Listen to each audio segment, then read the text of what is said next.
My name is Sherman Dyer, and I'm here to tell you about metal, where it came from, where it went, where it is today, and where it's going for the future.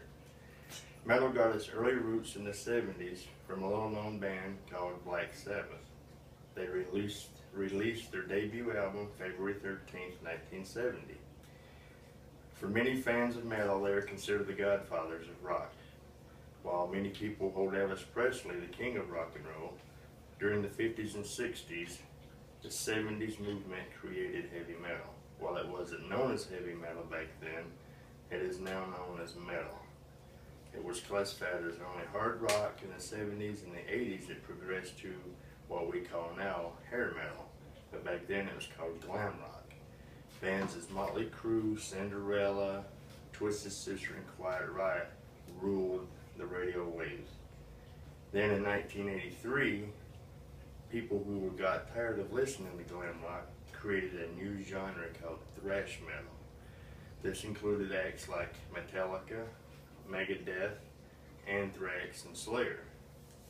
And it was these early movements from these early bands that created a whole blossoming family tree.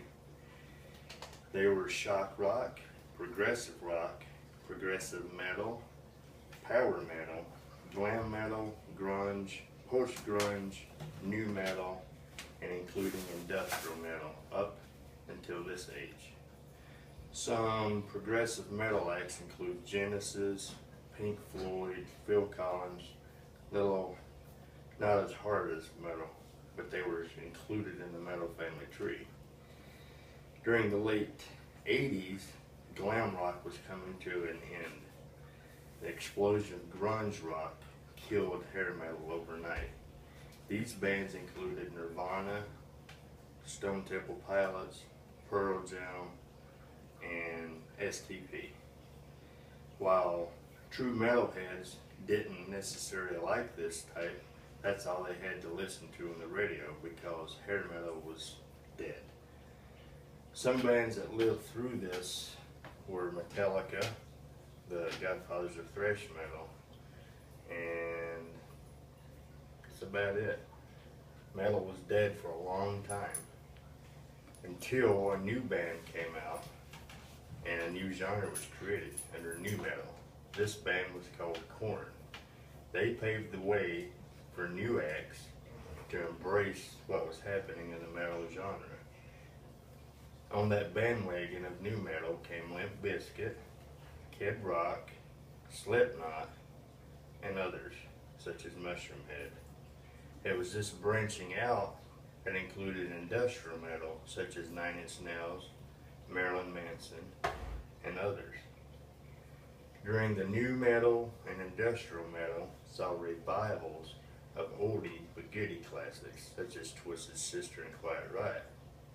They paved the way for other 80s bands to jump on the circuit and have even new albums released. The big four, what is known today, is Metallica, Megadeth, Anthrax, and Slayer. They toured the world, fan base stronger than it ever was in the 80s.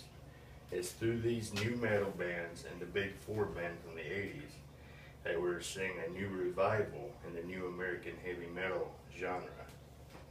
Acts such as Lamb of God, American Head Charge, Machine Head, these are the new bands of today.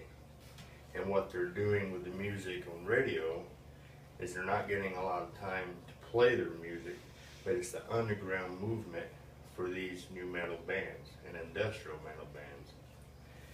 Because of this, we have a weaving together of dubstep acts such as Skrillex, merging with Korn to create even a new genre, dubstep metal.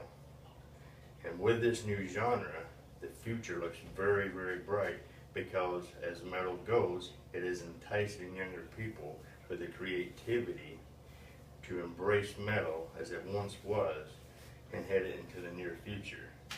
Such acts as Korn and Skrillex merging together can also see new bands jumping on board as AWOL Nation, and even bands like Skillet, who are Christian-based themed but can ride the heavy metal circuit on heavy metal radio with their Christian-based themes.